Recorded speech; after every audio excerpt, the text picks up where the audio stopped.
యాదాద్రి భువనగిరి జిల్లా చౌటుప్పల్లో ఉన్న అమ్మానాన్న ఆశ్రమాన్ని సందర్శించారు హాస్య నటులు మాజీ మంత్రి బాబు మోహన్.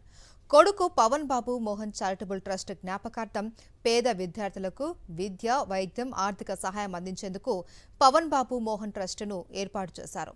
పవన్ బాబు మోహన్ ఏర్పాటు చేసిన ట్రస్ట్ ద్వారా నిరుద్యోగ యువతకు, గ్రామీణ పేద విద్యార్థులకు విద్య, వైద్యం, వారి అవసరాలను తీర్చే విధంగా ట్రస్ట్ ఆదుకుంటుంది అన్నారు బాబు మోహన్.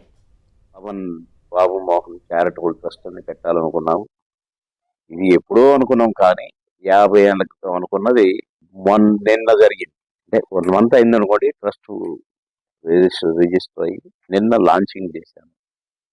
ఎందుకో నిన్న ఇక్కడికి రావడానికి, అంటే వెంటనే పనులు ఉన్నాయి, కానీ అవన్నీ పక్కన పెట్టి ఇక్కడికి రావాలి, చూడాలనుకున్నాను. కానీ ఇక్కడ శంకర్ను చూసిన తర్వాత, వారి కుటుంబాన్ని, వారి మిసెస్ను, బాబును చూశాక చాలా సంతోషమైందండి.